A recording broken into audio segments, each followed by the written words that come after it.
یقیناً زندگی مشکل ہی ہے، آسان نہیں ہے۔ گھر میں بیٹھا بندہ جو کچھ بھی نہیں کرتا، صرف گھر میں بیٹھا گھر کے کام کرتا ہے یا کرتی ہے، کھانا بناتی ہے، کام گھر کے کرتی ہے، یا روٹین میں بھی اگر وہ گھر کے کام نہیں بھی کرتی تو بھی زندگی آسان نہیں ہے، مشکلات آتی ہیں، زندگی کا پارٹ ہے۔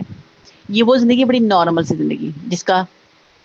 جو عام سی زندگی ہر شخص جی رہا ہے، لاکھوں کروڑوں دنیا میں لوگ ہیں جو ایسی زندگی جی رہے ہیں۔ با مقصد زندگی کوئی جیتا ہے، جس کو مقصد مل جاتا ہے نا، با مقصد زندگی، اس کی زندگی بہت مشکل ہوتی ہے، بہت مشکل۔ وہ لوگ جو با مقصد زندگی لے کر سمندروں کا سفر کر رہے ہیں اس دور میں، آج کے دور میں، تو انہوں نے کیا کچھ فیس نہیں کیا ہوگا، یہ سمجھ آتی ہے چیز جب وہ بتا رہے ہیں۔ وہ تو شاید بہت تھوڑا وہ بتا نہیں سکتے، کیونکہ انسان بتا نہیں سکتا، کوئی سمجھ نہیں سکتا جب تک خود پہ نہیں بیتتی، کسی کو سمجھ نہیں آ سکتی۔ اور بتانے میں بھی وہ الفاظ ہی نہیں ہوتے، سمجھنے میں وہ سمجھ ہی نہیں ہو سکتی،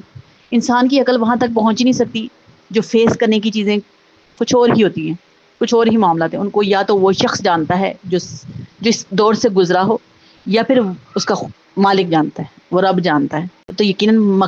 جب مقصد بڑا ہوتا ہے تو منزل بھی بڑی ہوتی ہے، اور جب منزل تک پہنچتا ہے انسان، اس کے لیے اسٹرگل کرتا ہے، تو اس کو یقیناً راستے کی دشواریاں تو فیس کرنی ہی پڑتی ہیں، لیکن حاصل حصول بہت ہے۔ یہ زندگی تو ویسے بھی مشکل ہی ہے، جینا تو مشکلات میں ہی، آسانی میں تو ہے ہی نہیں، لیکن بامقصد جینے کا یہ فائدہ ہے